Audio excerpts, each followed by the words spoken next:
Assalamualaikum warahmatullahi wabarakatuh. Selamat sore dan selamat datang di Aswogi seri ke-98 apa saja kutanya Himpunan Onkologi Ginekologi Indonesia. Aswogi merupakan webinar online series yang diselenggarakan oleh Hogi dan menjadi wadah diskusi seputar permasalahan dan kasus-kasus terkait onkologi ginekologi. Alhamdulillah, saya Dr. Hoirunisa kembali lagi hadir menemani sore Anda, tentunya sebagai host yang akan menemani bincang sore kita bersama Aswogi. Tidak lupa kami ucapkan terima kasih kepada rekan sejawat dokter, SPOG, ginekolog onkologi, serta para guru besar yang telah berkenan meluangkan waktunya secara konsisten mengikuti seri Aswogi dari minggu ke minggunya. Dan kurang lebih selama 60 menit ke depan, kita akan sama-sama berdiskusi, serius tapi santai, tentunya bersama narasumber yang sudah pakar di bidangnya. Seperti biasanya, sebelum saya memulai diskusi sore hari ini, saya akan menyapa terlebih dahulu para narasumber dan moderator yang telah hadir di tengah-tengah kita. Yang pertama yaitu Dr. Heru Trianto, spesialis obstetrik ginekologi subspesialis onkologi. Beliau merupakan konsultan onkologi ginekologi dari Fakultas Kedokteran Universitas 11 Maret RSUD Dr. Muwardi Solo. Selamat sore Dr. Heru. Selamat sore Mbak Nisa. Assalamualaikum warahmatullahi wabarakatuh. Waalaikumsalam. Narasumber kita yang kedua yaitu Dr. Unedo Hensmarko Sihombing, spesialis obstetrik ginekologi subspesialis onkologi. Beliau merupakan konsultan onkologi ginekologi dari RSUD Tarakan, Jakarta. Selamat sore Dr. Unedo. Selamat sore Mbak Nisa. Salam sejahtera untuk kita semua. Dan yang akan menjadi moderator kita sore hari ini adalah Dr. Ali Budi Harsono, spesialis obstetrik ginekologi subspesialis onkologi. Beliau merupakan konsultan onkologi ginekologi dari Fakultas Kedokteran Universitas Pajajaran, RSUP Dr. Hasan Sadikin, Bandung, sekaligus sebagai Wakil Ketua Hogi. Selamat sore Dr. Ali Budi. Sore, Assalamualaikum warahmatullahi wabarakatuh. Waalaikumsalam. Baik, seperti biasa, seluruh peserta yang hadir akan mendapatkan SKPID dan untuk kehadiran peserta akan tercatat secara otomatis melalui sistem Zoom. Selama acara, kami harapkan kepada seluruh partisipan ASOGI untuk bisa berinteraksi secara aktif, baik dengan menuliskan pertanyaannya secara langsung di kolom Q&A yang telah kami sediakan, atau mungkin mengajukan pertanyaan secara langsung kepada narasumber dengan menekan tombol raise hand terlebih dahulu. Dan sore ini kita masih mengupas seluk-beluk tentang lesi prakanker serviks di bulan November ini. Namun sore ini kita akan membahas mengenai penggunaan kolposkopi, sejauh mana peranan kolposkopi, sebaiknya kapan kita gunakan, akan sama-sama kita simak paparan dari para narasumber dan moderator kita sore ini. Namun sebelum kita beralih pada sesi pemaparan dan diskusi, saya akan mengundang Wakil Ketua HOGI untuk memberikan sambutan sekaligus membuka acara ASOGI. Kepada Dr. Ali Budiarsono, Spesialis Obstetrik Ginekologi, Subspesialis Onkologi, kami persilakan. Waalaikumsalam warahmatullahi wabarakatuh. Baik, terima kasih Mbak Nisa yang terus mengawal ASOGI. Assalamualaikum warahmatullahi wabarakatuh. Selamat sore dan salam sejahtera buat kita semua. Yang saya hormati hadir di sini Ibu Sekjen HOGI, Dr. Taufan. Ya. Siap, Dokter Ali. Assalamualaikum semuanya. Mbak Sekjen ini aktif mengawal terus ini ASOGI. Saya lihat terus selama 95 seri ya. November 2023 ini ada pada tanggal 22 November ini genap 95 seri. Rupanya makin lama ASOGI ini menjadi suatu hal yang diterima, ya, suatu webinar series yang diterima oleh kalangan teman-teman baik OBGYN maupun bahkan ada dokter umum yang mengikuti kegiatan-kegiatan, ya, kegiatan ASOGI kita, bukan hanya para dokter onkologi saja, tapi di sini ada dokter OBGYN, ada dokter umum, ya, dan tentu saja para onkologi ginekologi yang mengikuti kegiatan ini. Saya menyampaikan permohonan maaf dari Ketua yang kebetulan tidak bisa hadir pada sore hari ini.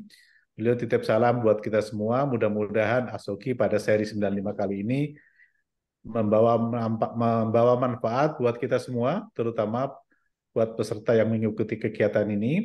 Dan juga terima kasih buat narasumber, Dr. Heru Priyanto dan Dr. Unedo yang menyediakan waktu untuk berbagi ilmu di forum yang sangat baik hari ini. Saya kira demikian saja, kami persilakan untuk kita berdiskusi tentang apa seluk-beluk kolposkopi, tadi disampaikan kapan kita gunakan, ya, kapan tidak kita gunakan, mengingat tool ini atau alat ini tentu dari segi harga memang relatif lebih mahal dibandingkan dengan peralatan-peralatan sederhana yang lain. Tetapi sebagai pemeriksaan lanjutan dari upaya deteksi dini kanker, pemeriksaan kolposkopi masih memegang peran yang cukup penting. Gitu. Kita awali ASOGI pada sore hari ini dengan ucapan Bismillahirrahmanirrahim. Kita buka ASOGI seri 95. Terima kasih. Wassalamualaikum warahmatullahi wabarakatuh. Waalaikumsalam warahmatullahi wabarakatuh. Terima kasih Dr. Ali Budi yang berkenan untuk memberikan sambutan sekaligus membuka acara ASOGI seri ke-98, Dok, hari ini. Ternyata kita sudah di 98. Baik, selanjutnya ini saya kembalikan lagi ke Dr. Ali Budi karena Dr. Ali Budi sore hari ini juga berperan sebagai moderator ya, Dok. Baik, kami persilakan Dr. Ali Budi Harsono, Spesialis Obstetrik Ginekologi, Subspesialis Onkologi untuk memandu jalannya diskusi dan pemaparan pada sore hari ini. Silakan Dr. Ali Budi. Baik, terima kasih Mbak Nisa. Ini sebetulnya ada Dinda Sekjen ini yang harusnya tadi membuka ya, jadi saya moderatornya.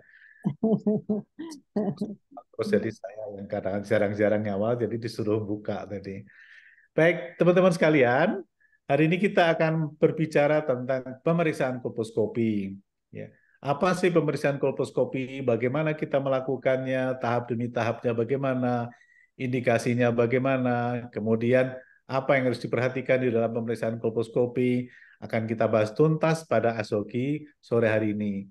Edisi ASOGI 98. Mudah-mudahan menjadi persembahan dari HOGI untuk teman-teman yang meluangkan waktu di dalam webinar sore hari ini, sehingga kita dapat memanfaatkan dengan sebaik-baiknya.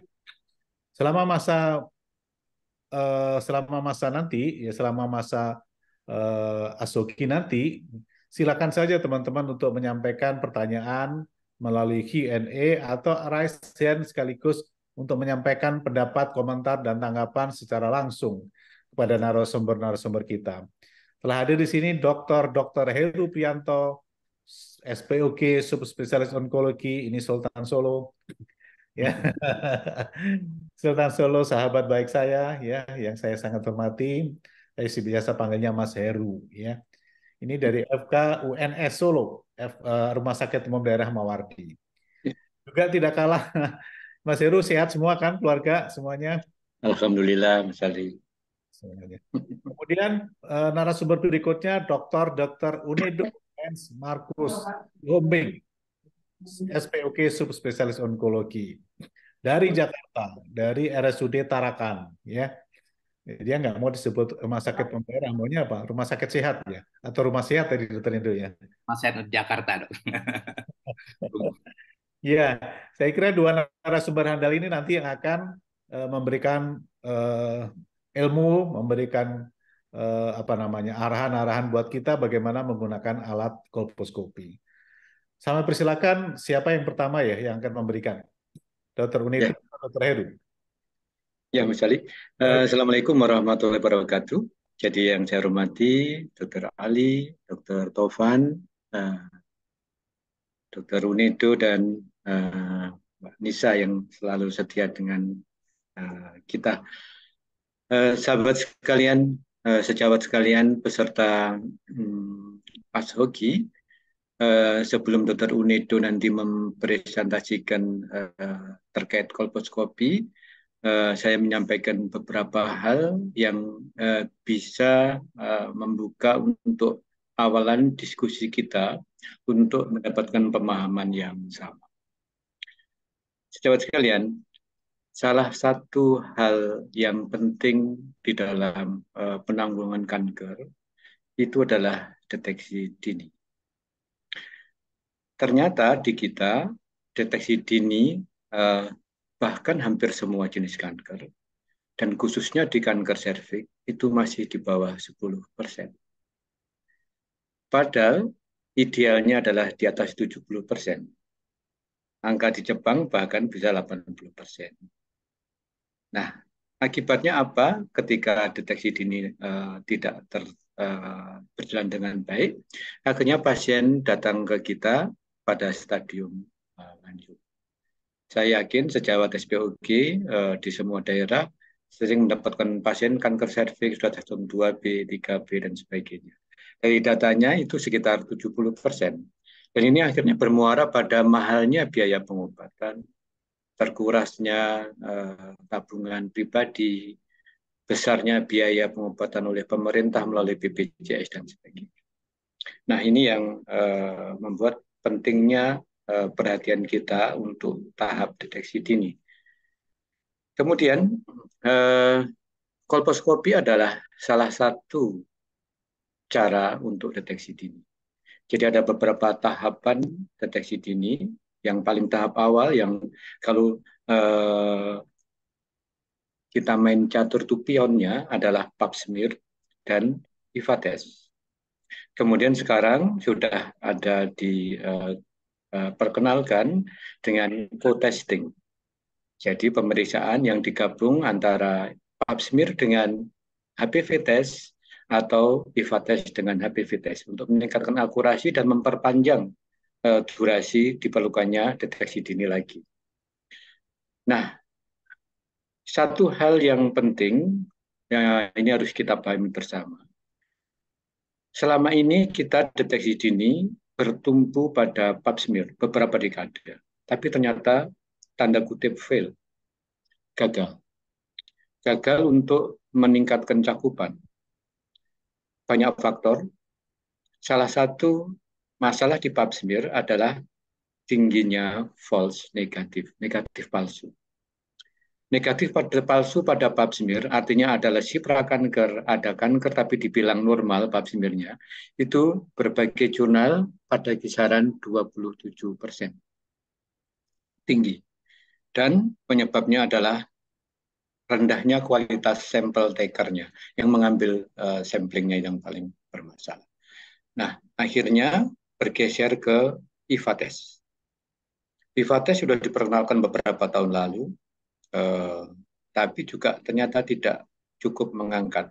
Karena kemarin terkendala pandemi dan sebagainya, dan juga terkendala penata laksanaan pasca screening yang tidak berjalan dengan baik. Sehingga di screening di IVA, ternyata malah tidak ada manajemen selanjutnya.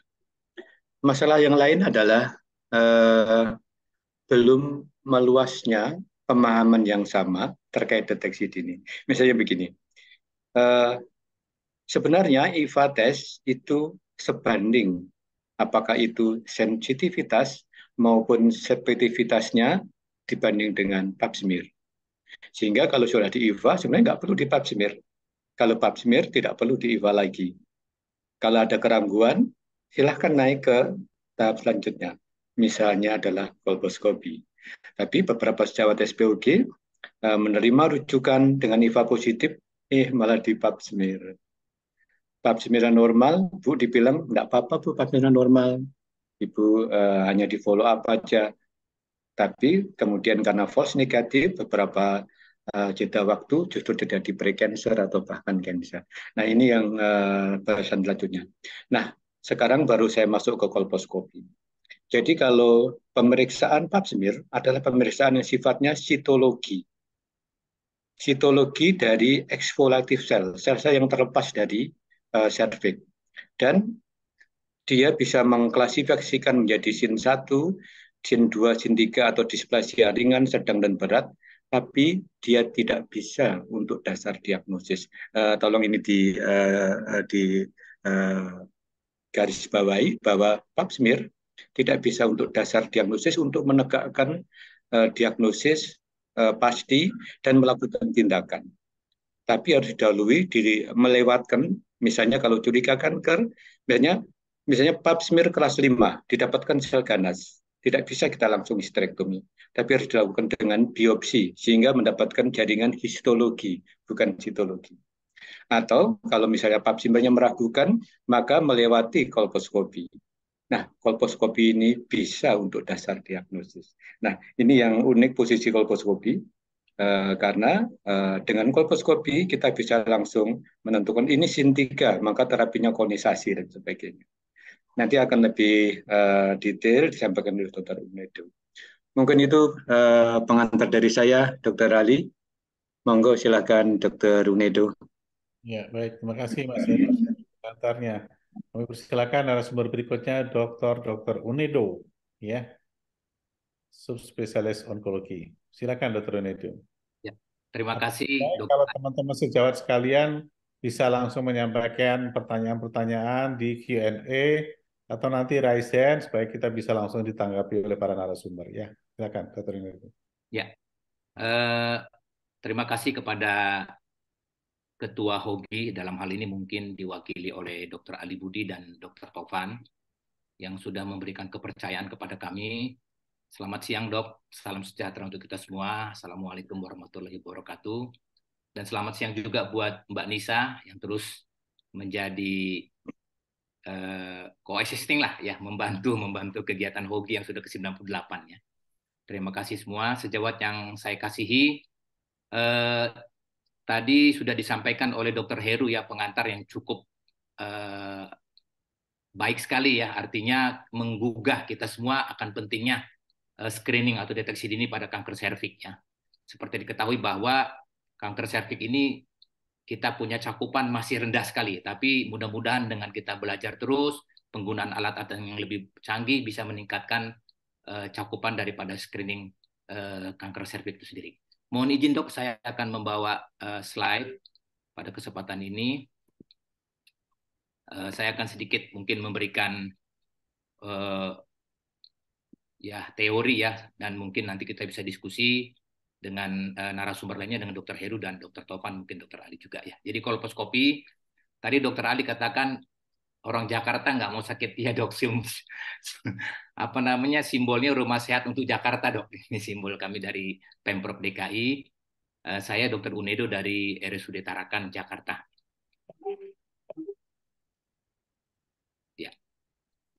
Jadi kalau kita berbicara kolposkopi ya, jadi kolposkopi ini suatu alat yang digunakan untuk memeriksa ya pada serviks, vagina dan vulva ya, dengan menggunakan alat dengan pembesaran ya, pembesaran dan cahaya ya, pembesarannya sampai dengan 15 atau sampai sekarang yang terbaru sekitar 30 kali dari gambaran awal ya.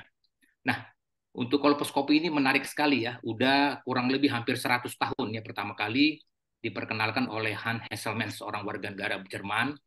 Dia menemukan kolposkopi ini dalam rangka untuk screening kanker serviks.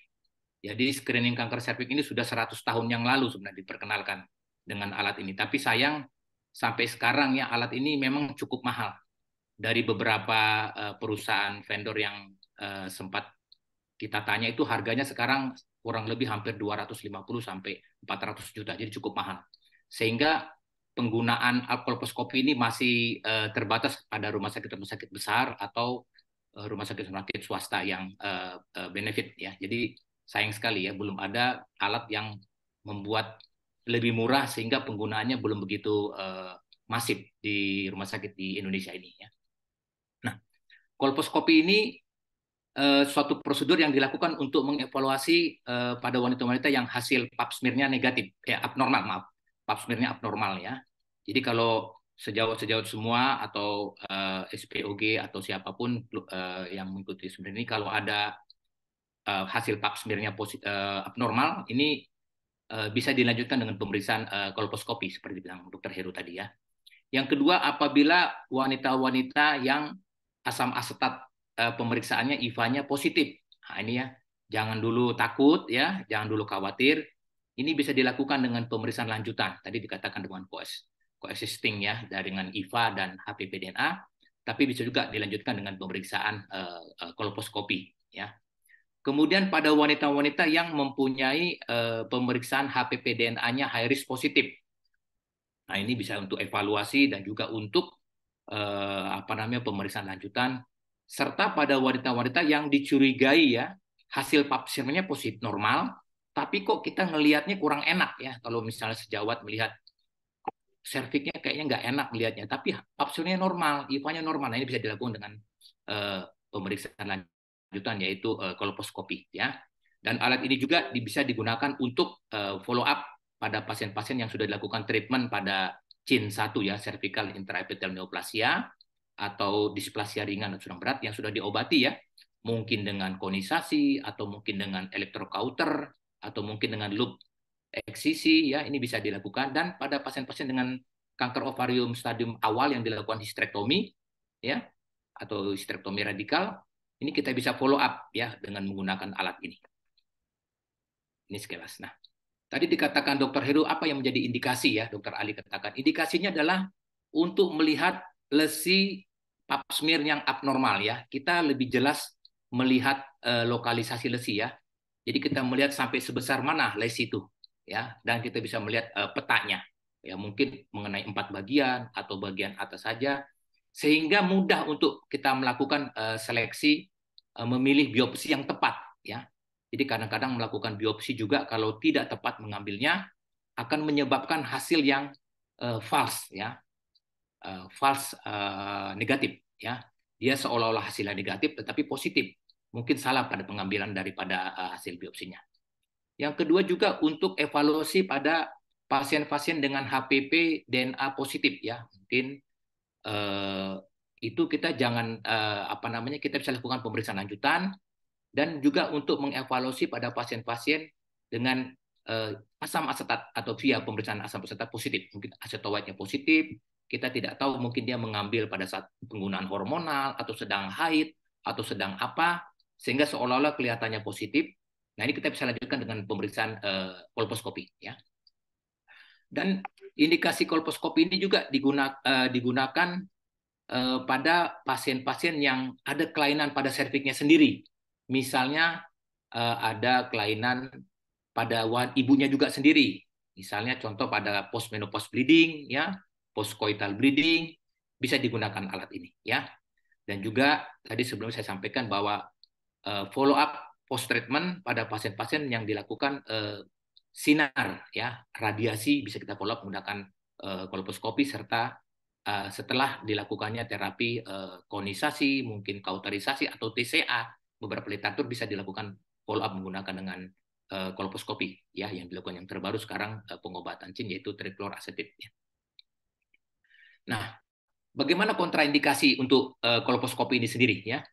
Jadi kolposcopy sendiri ini tidak dilakukan pada keadaan-keadaan infeksi pada vagina ya. Jadi pada pasien-pasien infeksi vagina tidak kita lakukan. Demikian juga pada pasien wanita dengan menstruasi ya, periode menstruasi atau setelah berhubungan seksual ya, tidak ya, karena akan mempengaruhi ya. Kenapa tidak kita lakukan? Seperti kita ketahui bahwa hormon ya akan mempengaruhi daripada glikogen pada protein squamous, sehingga akan menyebabkan seperti perubahan daripada pH sehingga warna menjadi seperti terganggu ya. Itu kita dilakukan pada keadaan penggunaan hormonal, pencucian dengan obat-obat vagina ini tidak dilakukan. Demikian juga tidak dilakukan kuret ya pada pasien-pasien yang hamil. Ya, kadang-kadang kolposcopy dapat digunakan sambil kita melakukan fungsi atau kuret daerah yang mencurigakan. Tidak dilakukan pada pasien-pasien yang hamil sehubungan dengan risiko terjadinya loss pregnant atau keguguran. Ya. Nah, alat-alat yang diberikan, yang dipakai ya, ini buat sejawat semua. Yang paling penting adalah ini standar seperti spekulum vagina, kolposcopy, biopsi ya, alat biopsi forceps, kemudian endocervical speculum ya.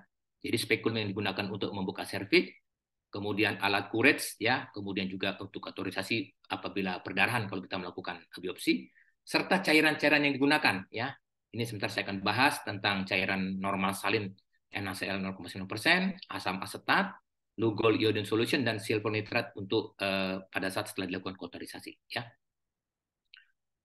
Prosedur yang paling dilakukan pada penggunaan kolposcopy ya, ini yang paling penting menjelaskan ya, menjelaskan penggunaan kolposcopy itu sendiri.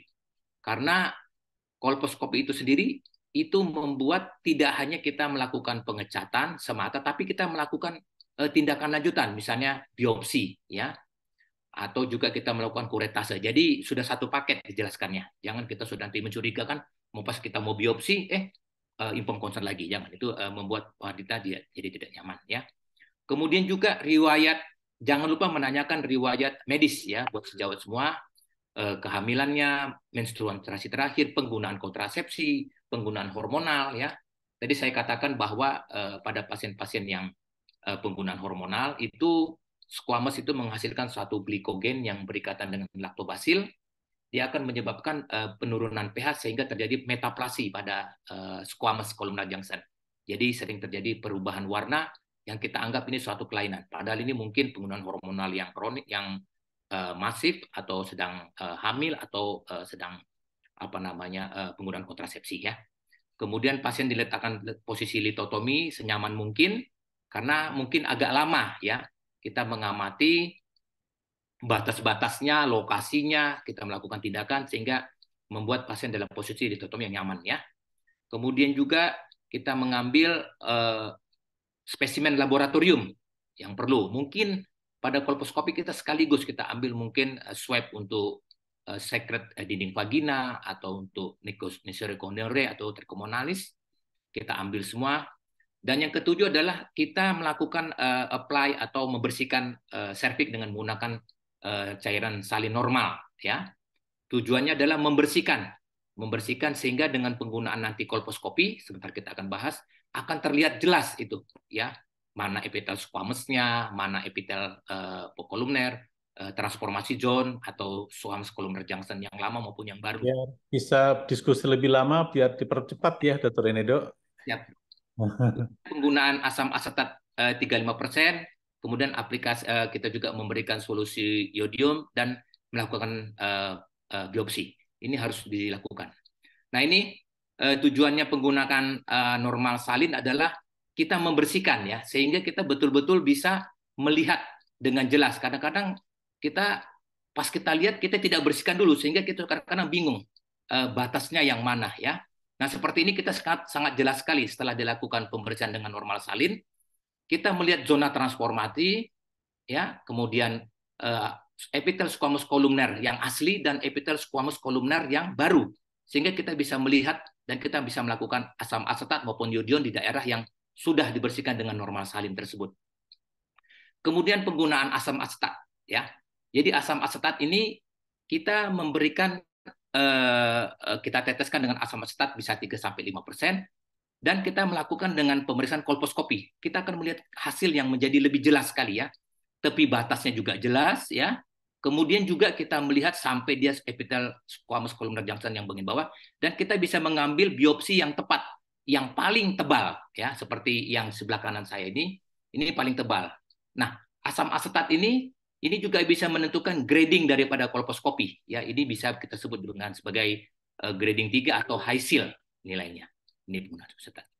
Dan untuk Lugol iodion juga demikian, ya. Jadi solution Lugol iodin ini prinsipnya adalah karena squamous ini adalah bersifat cairan Lugol ini glikolitik, ya. Jadi dia tidak menghasilkan glikogen, sehingga pada pewarnaan dia akan menjadi warna brown atau gelap. Sedangkan pada keadaan normal, keadaan-keadaannya abnormal, dia akan berbentuk seperti mustak. Dia gambarannya menjadi lebih terang dengan adanya uptake daripada Lugol iodion. Nah, ini sedikit dokumentasi. Kita bisa melihat gambaran squamous columnar junction, apakah ada cytowhite-nya, apakah ada lesinya, tampak terlihat dengan dokumentasi. Nah, untuk kolposkopi prakteknya, ya, kita terus terang, ya, sangat mungkin agak sedikit memakan waktu, ya, dan menggunakan kolposkopi. Biasanya sih dalam praktek sehari-hari, apabila kita sudah melihat, wah, ini sepertinya mencurigakan adalah cytowhite, kita langsung biopsi, ya. Bisa juga kalau mungkin ada waktu, ya, kita tulis dulu, kita skor, ya. Ada skor 0-2 kemungkinan adalah CIN, skor 3-5 kemungkinan adalah CIN 1 dan CIN 2, skor 6-8 itu CIN 2/3. Tapi dalam praktek sehari-hari, ya, mungkin nanti Dr. Heru atau Dr. Ali, kalau saya melihat kolposkopi begitu mencurigakan, saya langsung biopsi. Agak repot mungkin menambahkan ini, ya. Jadi mungkin harus punya asisten bisa menambahkan. Tapi kalau kita bisa rajin, kita bisa simpulkan, ya. Nah, skor kedua bisa kita menggunakan Swede score, sama, ya. Kita lihat juga marginnya, pembuluh darahnya, dan penggunaan iodine staining-nya bagaimana, apakah muncul berwarna atau tidak. Nah, pola-pola vaskular pada pemeriksaan dengan kolposkopi itu, yang pertama adalah, yang paling sering adalah mosaik dan punctata. Jadi mosaik ini oleh karena adanya gambaran-gambaran daripada gland permukaan epithel layer, ya, yang setelah dilapisi oleh acetowhite, ya, sehingga dia kelihatan muncul dan dia mengalami yang namanya koagulasi protein, ya, koagulasi protein, sehingga muncul warna-warna, ya, ada berbentuk punctata maupun mozaik, ya. Ini semua gambaran yang kita bisakan sebagai pola kelainan pada cervical intraepithelial neoplasia, ya. Jadi kalau kita lihat di sini bentuk punctata ini jelas seperti menonjol-menonjol, sedangkan mozaik itu putih, seperti kalau kita kasat matanya putih terang, tapi kalau kita lihat dengan kolposkopi seperti mozaik gambar datar putih. Itu kira-kira secara simpel, ya. Nah, ini, ya, kalau kita lihat mozaik, ya, warna putih, sedangkan punctata ini seperti titik-titik daripada glandular pembuluh darah epitel daripada kelainan daripada neoplasma di intraepitel di zona transformasi. Bagaimana sensitivitas dan spesifitasnya daripada pemeriksaan kolposkopi, ya? Beberapa peneliti mengatakan cukup baik dan cukup sensitif penggunaan kolposkopi untuk menegakkan diagnosa kelainan displasia atau precancer lesion ini. Demikian mungkin sedikit pengantar dari saya. Mudah-mudahan nanti kita bisa lebih diskusi dibantu oleh Dr. Heru, ya, yang mungkin banyak pengalaman penggunaan kolposkopi dalam praktek sehari-hari. Demikian Dr. Ali, terima kasih. Baik, terima kasih Dr. Renito. Saya kira paparannya udah lengkap sekali, ya, tadi, ya. Ini kita tinggal punya waktu 30 menit ya. Mudah-mudahan kita bisa manfaatkan sebaik-baiknya. Ini ada pertanyaan dari peserta bahwa mohon izin bertanya ini, Dr. Heru. Apakah pap smear dan tes HPV bisa langsung dilakukan bersamaan dengan IVA test? Silakan Dr. Heru, jawab dulu. Ya, terima kasih Dr. Ali. Jadi tadi sejawat siapa ya? Sejawat Anonim. anonim sih. Jadi apakah IVA test bisa dilakukan bersamaan dengan pap smear dan HPV test. HPV test. Jadi begini, kita harus mempunyai atau memahami pemahaman yang sama terkait tahapan dari deteksi dini. Beberapa buku membagi tahapan itu menjadi beberapa tes. Jadi pertama adalah deteksi dini, pertama adalah tes screening. Tes screening itu tes paling depan, pionnya, yaitu HPV test, IVA test dan HPV. Levelnya sama. Kemudian tahapan kedua itu adjunktif tambahan. Kalau pasiennya mampu, pasiennya minta, diperiksa dengan tambah HPV. Karena memang akurasinya bertambah, tapi biayanya juga bertambah. Nah, tahapan ketiga namanya diagnostic test. Artinya dari dua tadi, dari screening, tes screening, sama tes tambahan tadi, kalau belum confirm maka dilakukan kolposkopi. Ini dulu yang penting. Sehingga tadi apakah IVA test bisa dilakukan bersamaan dengan pap smear? Jawabannya tidak perlu. Ya, betul. Ya, Tidak karena perlu. diagnostiknya kurang lebih sama ya antara pap smear dan Sama. Orang Ya, salah kalau di IVA masih harus di pap smear lagi atau sebaliknya udah betul. masih perlu di IVA lagi. Nah, ya. Ya, ini untung kita bisa diskusi di sini biar persamaan persepsi. Nah, pertanyaan kedua, apakah IVA test bisa dilakukan bersamaan dengan HPV test atau pap smear dengan HPV test? Jawabannya bisa. Ya, Justru sekarang itu program yang sedang disosialisasikan, tujuannya untuk meningkatkan cakupan dan juga memperlambat durasi dari ini. Kalau misalnya pap smear atau IVA test itu sarannya adalah 2 tahun, 3 tahun diulangi. Tapi dengan co-testing ini, 2 tes dilakukan bersamaan, maka durasinya menjadi 5 tahun. Ya. Yang kedua, akurasi. Akurasi co-testing misalnya gabungan antara HPV dan pap smear itu 99% sensitivitasnya. Sehingga jawabannya begitu, tapi tentunya pada pasien yang terpilih. Terpilih artinya pasiennya yang mampu, pasiennya yang memang kebetulan dia minta, atau ada sesuatu. Atau kalau misalnya nanti pemerintah mampu membiayai tes HPV-nya menjadi lebih murah, tentunya menjadi lebih baik. Begitu Dokter Ali tadi sejawat. Memang sekarang didorong itu untuk menyempatkan HPV test sebagai suatu co-testing. Ya, sekarang sedang didorong IVA ditambah juga dengan HPV sebagai co-testing. Yang insya Allah akan segera di-launch oleh Kementerian Kesehatan sebagai salah satu tes ya. IVA dan HPV. Ada pertanyaan berikutnya nih untuk Dr. Unedo. Kalau IVA-nya positif, alat kolposkopinya nggak ada, apa kita bisa langsung biopsi ya, Dr. Unedo ya? Silakan dok, komentar dok. Terima kasih ya. Jadi ini tantangan kita semua ya. Kadang-kadang kolposkopi tidak ada, HPV juga tidak ada mungkin kalau di daerah dok. Apalagi tadi sekaligus menjawab pertanyaan yang ketiga nih. Kolposkopi kalau untuk di RSUD tipe A mungkin ditanggung, tapi kalau RSUD tipe B, C itu tidak ada.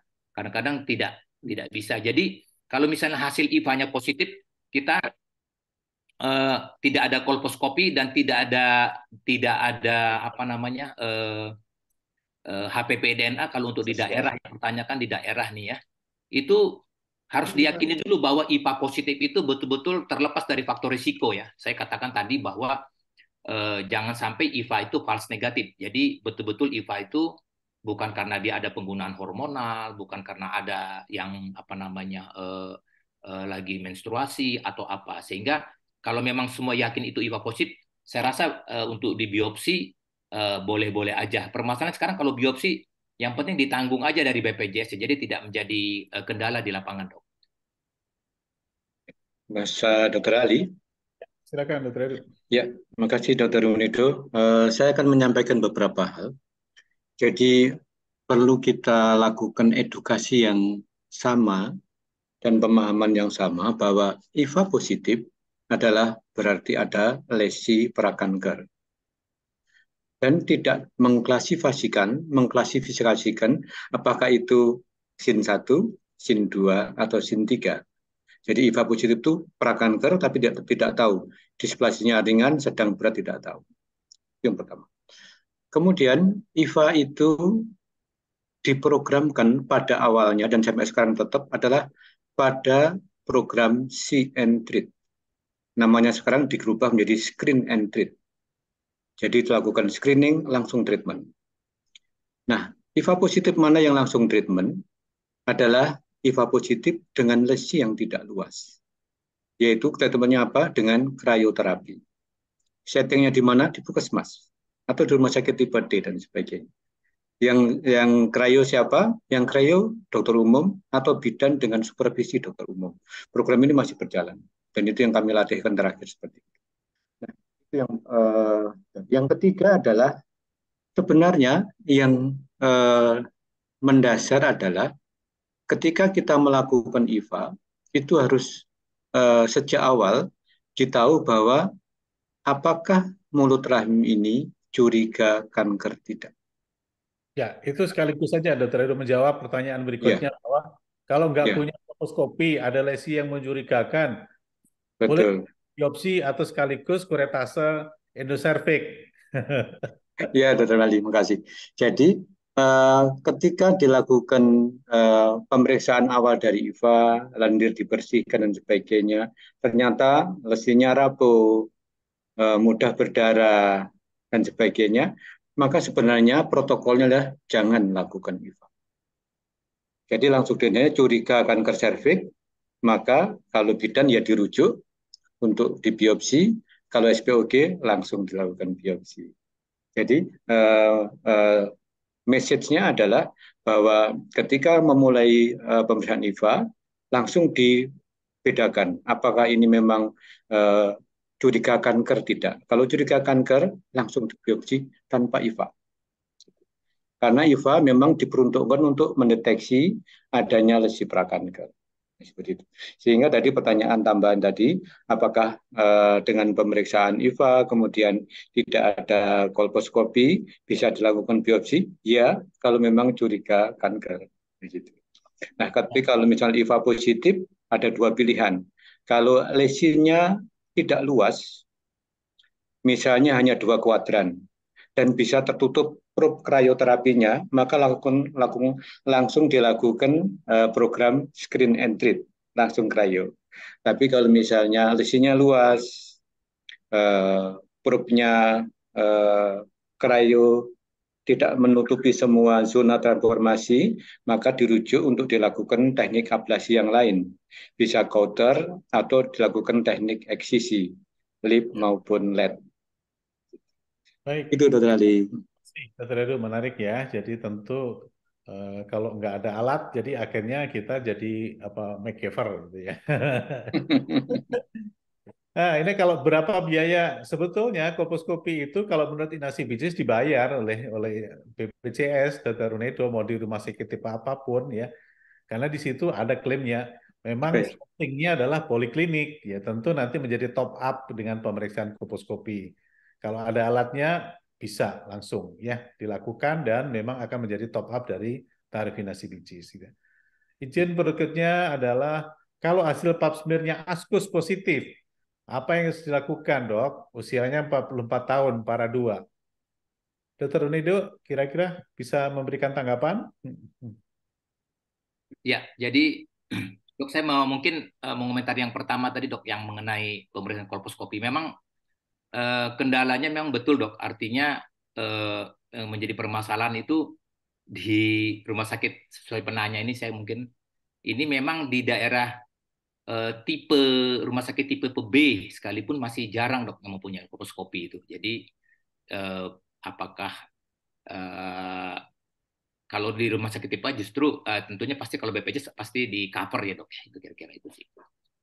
Jadi memang Ya, ada beberapa rumah sakit yang tipe C punya kok kolposcopy, jadi tentu masih bisa deh, ya. Jadi nggak semua tipe. Ada rumah sakit tipe C punya kolposcopy ada. Ya. berarti bagus tuh dok ya. Ya, karena kolposcopy itu kompetensinya General OBGYN ya, SPOG umum.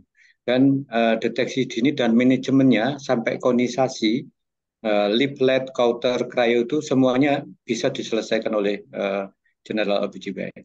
Ya, betul, betul. Silakan, Dr. Nedo, silakan. Tadi yang pertanyaan yang ASKES ya. Yang ASKUS 40 sekian tahun. Mungkin saya bisa bantu. Ya, silakan Dr. Heru. Ya, jadi sejawat sekalian, kita mengenal ada lesi prakanker. Lesi prakanker adalah sel-sel yang displastik, displasia. Sel-sel pada serviks, pada sel normal yang lain juga ada 4 tahapan. Sel normal, sel metaplasia, sel displasia, dan sel anaplasia. Nah, prakanker adalah displasia. Metaplasia termasuk sel normal, hanya berubah bentuk karena adjustment dengan kehidupannya. Nah, ASKES adalah sebelum terjadi displasia. Jadi tahapannya adalah apakah ASKES maupun ASKES itu tahapan satu tahap sebelum terjadi displasia. Sehingga artinya apa? Sebenarnya lebih ringan dari displasia. Ini yang harus dipahami secara sama agar tidak khawatir berlebihan. Gitu. Karena kalau khawatir berlebihan, deskripsi dari Pap smear ini akhirnya kadang-kadang pasien nggak perlu dirujuk dan sebagainya gitu. Nah, manajemennya adalah tergantung dari tampilan serviks sama pemeriksaan tambahan yang lain. Menurut saya begini, kalau pasien dengan ASKES maupun ASKES, dia kemudian ada keluhan berulang keputihan, tidak sembuh-sembuh dan sebagainya, dan HPV tesnya negatif, maka tentunya masih bisa di follow up, diterapi untuk cervicitisnya. Tapi kalau misalnya ASKES, kemudian ada HPV positif, itu masih informed choice. Informed choice apa? Pasien kita pilihkan, berikan tawaran pilihan. Ibu, ini bisa dilakukan follow up karena hampir lebih dari 70% akan tereradikasi. Tapi kalau misalnya dia khawatir, dok saya itu udah keputihan lama-lama, ada HPV-nya, ada selnya ASKES, saya takut, ya silakan dilakukan teknik ablasi. Bisa di cryo, bisa di Cowter dan sebagainya. Mungkin itu secara manajemen, secara bagunya Dr. Ali. Terima kasih Dr. Ali. Ya, sesuai dengan SCCP ya, pada pasien dengan ASKUS itu kan kita bisa melakukan observasi selama 1 tahun, atau kalau memang pilihan kedua adalah HPV, kalau HPV-nya positif baru kolposcopy, gitu ya. Nah, kita bisa menganut itu. Baik, pertanyaan berikutnya, izin pertama dokter, apakah tes IVA bisa menggantikan kolposcopy sebagai triase dari pemeriksaan Pap smear dan HPV positif? Silakan, menarik ini. Dr. Heru, silakan Dr. Menedo. Apakah IVA bisa apa dok tadi? Apakah pemeriksaan IVA ya bisa mengganti apa namanya? Apakah tes IVA bisa menggantikan kolposcopy sebagai triase dari Pap smear dengan HPV tes positif? Oh, nggak keluar ya di saya dok, ininya dok, pertanyaannya dok. Q&A di saya ini. Oh. Ya, mungkin bisa saya bantu. Jadi begini, IVA tes sebenarnya aslinya itu tidak dalam posisi itu. Ya. tapi ada ide yang sangat bagus dari guru kita, Profesor Laila, adalah bagaimana menggunakan IVA tapi lebih bermanfaat adalah dengan Dovia, dokumentasi IVA, yaitu dengan menggunakan HP kita. Jadi sampai kita melatih bagaimana cara mengambil servet yang bagus, memfoto yang bagus, bisa fokus dan sebagainya. Dan Dovia ini juga bisa dikembangkan menjadi teledovia, telekonsultasi berdasarkan dokumentasi IVA. Nah, ini tanda kutip sebagai pengganti tanda kutip dari kolposkopi. Iya. Walaupun tentunya berbeda, karena tidak bisa dilakukan tes Luhol dan sebagainya. Tapi dengan keterbatasan sarana, dengan luasnya daerah dan sebagainya, ini cukup mumpuni. Sehingga pertanyaan ini jawabannya adalah apabila itu menjadi IVA kemudian dikembangkan menjadi Dovia, maka konsep itu bisa masuk untuk pemeriksaan yang sifatnya trias. Begitu, Dr. Ali. Baik, terima kasih Dr. Heru. Intinya bisa ya, bisa tidak ya, karena memang sekarang kemampuan gadget kita udah luar biasa ya. Sekarang tadi biaya di cover BPJS berapa biaya? Saya lupa biayanya berapa itu ya. Tapi lihat di Inasi Bicis ada itu top up dari pemeriksaan kolposkopi ya. Untuk Teorita Hutapea tentu pada tempat yang ada kolposkopinya tentu ya. Berikutnya, bila hasil pap smear-nya askus tadi sudah ya rasanya ya, udah tadi ya. Sekarang pada pasien cervicitis kronis, apa perlu dilakukan kolposkopi atau pap smear? Nah, silakan Dr. Unedo. Ya, jadi sejawat semua ya pada pasien-pasien yang cervicitis kronis ya, mungkin sudah diobati dengan pemberian antibiotik, sudah mungkin diobati dengan pemberian pengobatan topikal, tetapi belum ada hasil ya, tidak ada salahnya juga untuk dilakukan pemeriksaan kolposkopi ya. Kita mencari lesi ya, apakah ada suatu kelainan pada squamous epithelial junction-nya atau pada zona transformasinya dengan penggunaan kolposkopi ya. Tentunya juga bisa dilanjutkan dengan pemeriksaan IVA ya, ditambah dengan kolposkopi atau pemeriksaan dugolidium untuk mencari apakah mungkin cervicitis kronis ini merupakan suatu peradangan yang disebabkan oleh virus, atau mungkin kita juga bisa mengekstrak betul-betul bahwa ini bukan karena suatu keganasan atau precancer lesion. Itu mungkin dok dari saya, dok. Baik, terima kasih. Saya berlanjut, pertanyaannya banyak ini bertubi-tubi, jadi sabar ya semuanya. Rupanya seru kita sore hari ini. Kalau pemeriksaan kolposkopi tidak tersedia, apakah IVA Devia itu sensitif dan spesifitasnya cukup baik, dokter? Dr. Heru ini, silakan. Ya, terus terang belum, saya pribadi belum mendapatkan paper, membaca paper terkait yang khusus itu. Artinya membandingkan sensitivitas maupun spesifitasnya dibandingkan antara kolposkopi dengan Dovia. Jadi maaf kalau mungkin saya belum membaca, tapi memang datanya hanya bahwa dengan pengambilan foto yang baik dan memang kenyataannya kita bisa menilai gambaran serviks itu cukup detail. Yang tidak bisa adalah memang pola pembuluh darah, tidak gampang dengan Dovia. Yang kedua, dengan Dovia kita tidak bisa melihat Luhol test, tapi dengan Dovia kita bisa melihat acetoacetate lesion, epitel putih. Ini yang paling penting sebenarnya, karena acetoacetate lesion itu mencerminkan adanya sel-sel displasia di epitel sel. Baik, baik. Tapi sebetulnya kemarin Prof. Lela menunjukkan gambar beberapa gadget yang bagus bisa mengidentifikasi mozaik, bisa identifikasi punktata, ya itu luar biasa juga ya. Iya. Baik, kita berlanjut. Kalau IVA-nya positif, kolposkopi tidak ada, bolehkah si entry dengan elektrocutter? Dr. Unedo, konsepnya mungkin sedikit agak beda dikit ya. Silakan, Dr. Unedo. Ya, terima kasih ya. Jadi ini tergantung dari settingnya ya. Jadi settingnya mungkin kalau settingnya di puskesmas tadi Dr. Heru katakan kalau IVA positif ini bisa menggunakan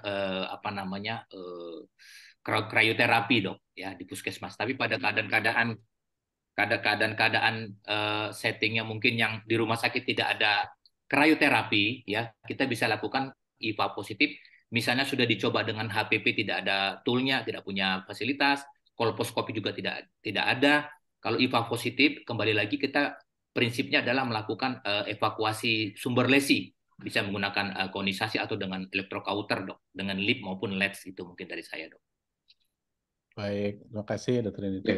Ini kalau pertanyaan berikutnya dari Dr. Chandra Sitepu ini. Kalau in speculo didapatkan lesi tegas eksopitik, apakah dapat langsung dilakukan lip atau LEDs tanpa pap smear atau biopsi?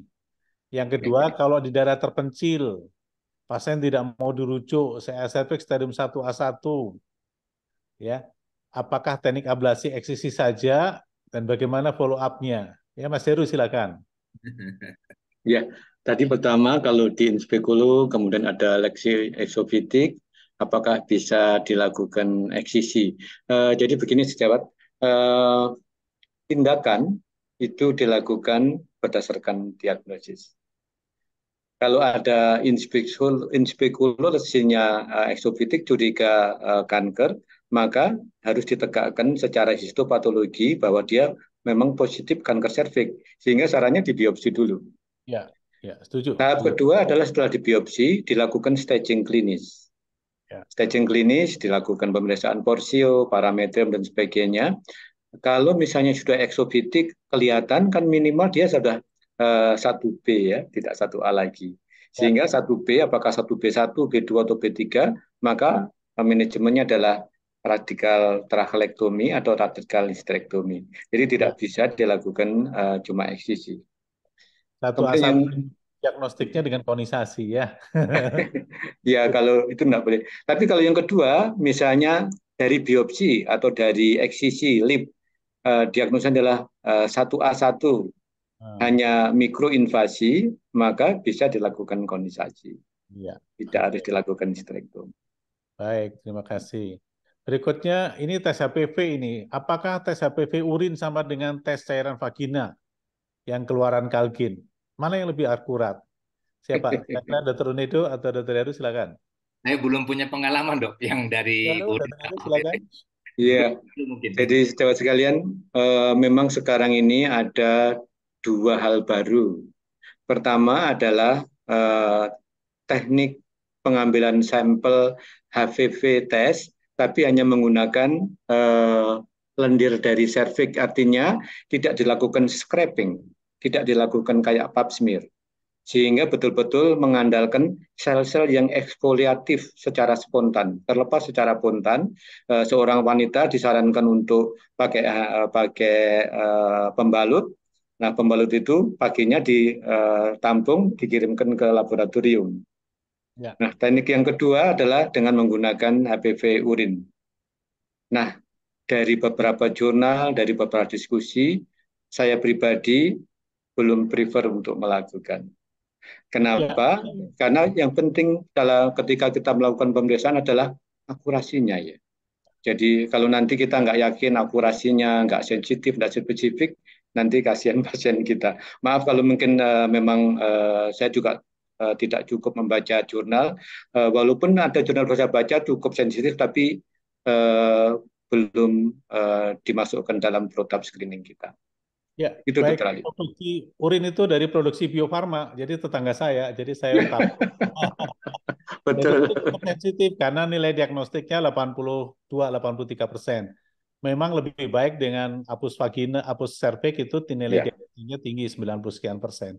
Tapi cukup efektif untuk program screening. Jadi saya sih tetap mempunyai harapan untuk pemeriksaan dengan HPV urin ya. Daripada dimarahi tetangga ya Bang. Iya. Tetangganya galak nggak, Dr. Ali Budi? Tetangganya nggak galak banget kan? Ya, produksi dalam negeri harus kita dorong supaya maju. Ya, sedikit-sedikit saya boleh nimbrung nih, jadi saya terpancing silakan, sedikit. Dr. Tovan. Maaf, saya off cam.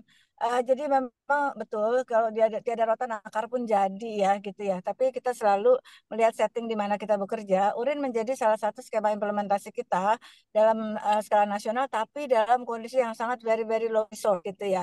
Jadi kalau betul tadi saya setuju Dr. Ali, Dr. Heru, Dr. Udedo bahwa urin memang sekitar 80 bahkan sampai 83% ya. Tapi ketika perkembangannya cukup pesat nih di dunia bahwa beberapa membuktikan ketika kita padankan NIS2 plus gitu ya, CIN2 plus itu urin itu hanya sekitar sensitivitas hanya 50%. Jadi hati-hati sekali. Hati-hati sekali karena kita memiliki high grade ya. Jadi NIS2 plus positif itu ternyata sensitivitas hanya 50%. Jadi cukup berbahaya. Saya setuju tadi Dr. Ali Budi, Dr. Heru ya, bahkan bagaimanapun kita harus tetap menjaga quality walaupun kita mengejar cakupan screening juga ya. Jangan sampai kita mubazir akhirnya gitu ya. Mungkin pada very very low resource tuh ESGO juga udah jelas bahwa kita banyak sekali spektrum di mana kita pada high income, high resource atau enhanced resource, tapi pada kondisi very very low resource itu apapun kita dapat diterima begitu. Makasih Dr. Ali Budi. Ya, baik, terima kasih. Dr. Jadi Topan ini kan dulu kelompok berarti dok ya. Mas. Topan. Saya mau kelompok Jawa Barat, jadi mau Ya, saya kelompok yang inilah. kelompoknya Bill Gates, saya mau kelompoknya Jawa Barat aja.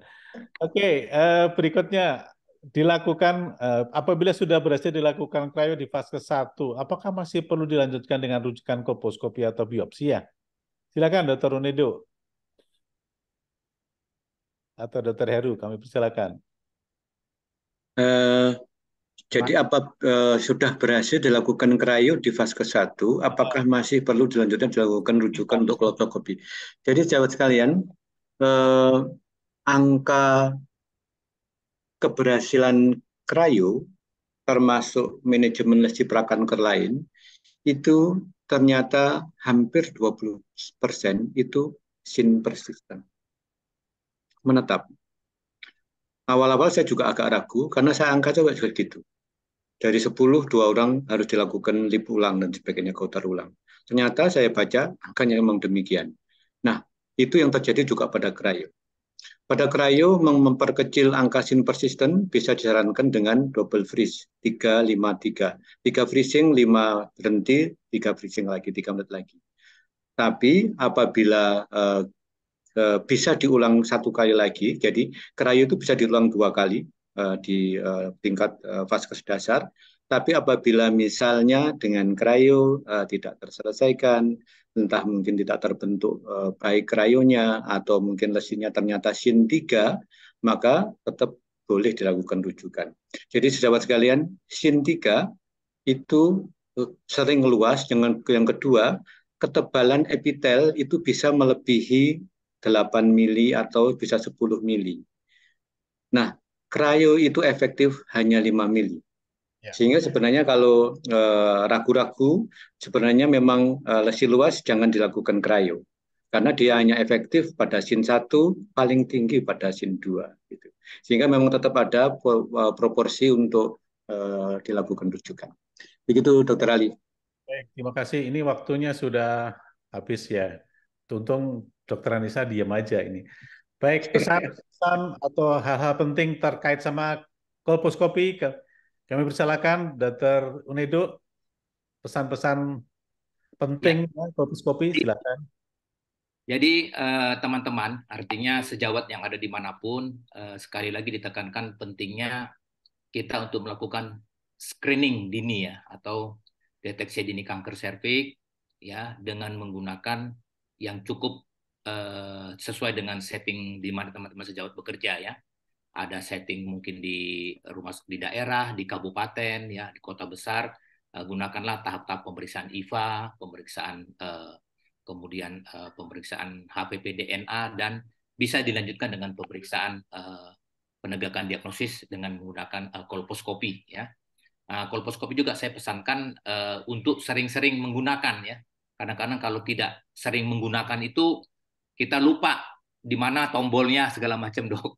Kemudian juga penggunaan magnified-nya, pembesarannya juga kadang-kadang kita seperti tidak biasa terang sekali pencahayaannya segala macam. Jadi kalaupun ada alat ini, mungkin pesannya untuk terus melakukan walaupun normal sekalipun tetap melakukan pemeriksaan kolposkopi sehingga mata kita, kebiasaan kita menjadi lebih terlatih. Mungkin itu dari saya dok. Mudah-mudahan. Makasih, Dr. Unedo. Dr. Heru, silakan. Ya, singkat aja. Yang pertama, setuju Dr. Unedo. Kalau kita habis pelatihan, misalnya workshop lesi prakanker, atau sejawat sekalian dulu pada waktu residen belajar kolposkopi, maka lakukan, karena itu kompetensi di tingkat objin umum. Dan deteksi dini itu sangat penting. Saya sering menyampaikan bahwa ketika kita menemukan satu lesi prakanker, tidak menjadi kanker, itu bisa menyelamatkan satu keluarga. Baik. Itu betul-betul demikian. Jadi sehingga dan dengan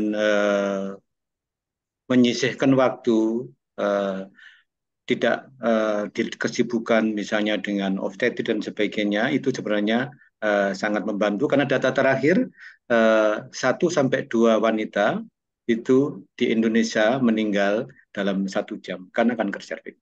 Baik, baik. Terima kasih Dr. Ali. Terakhir, Dr. Tovan, setengah menit pesan.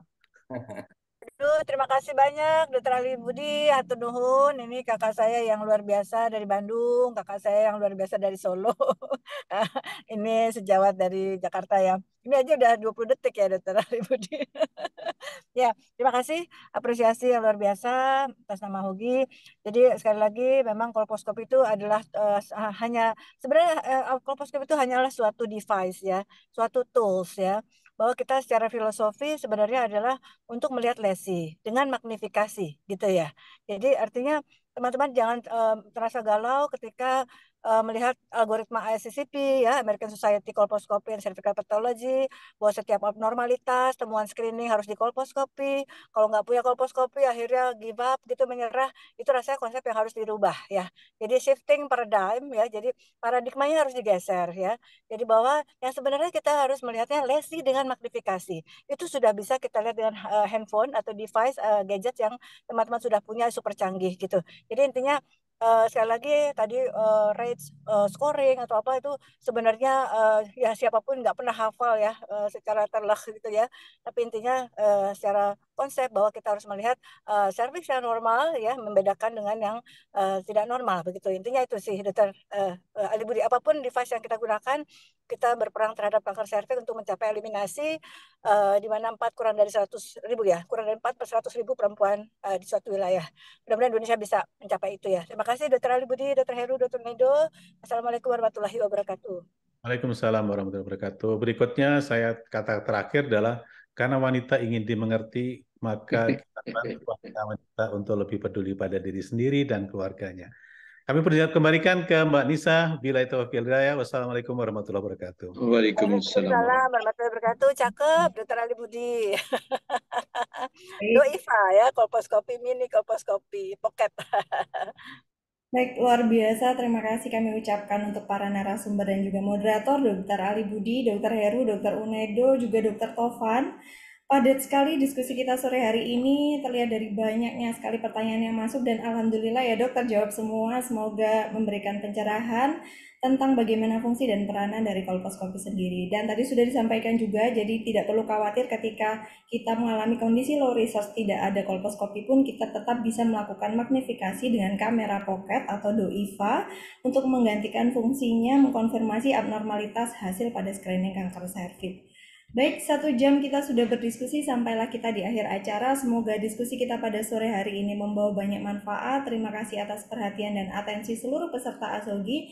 Dan tidak terasa sebentar lagi kita akan menjelang bulan Desember, di mana waktu pelaksanaan INASME 2, INASGO Scientific Meeting yang kedua, yang akan dilaksanakan di Hotel Westin Surabaya, mulai tanggal 9 sampai tanggal 12 Desember.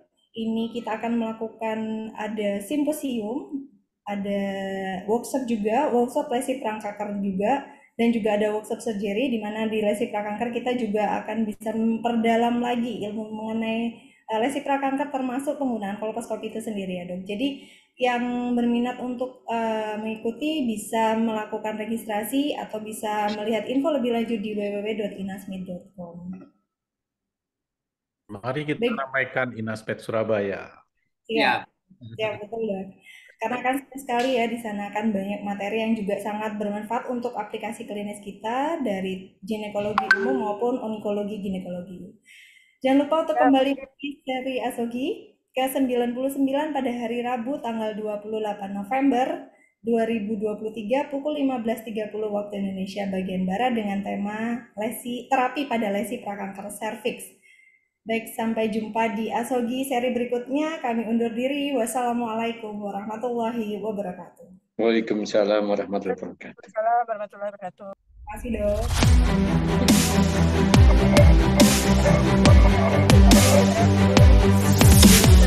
Ya, izin lift ya. Ini terima kasih. Salam Dr. Ahmad.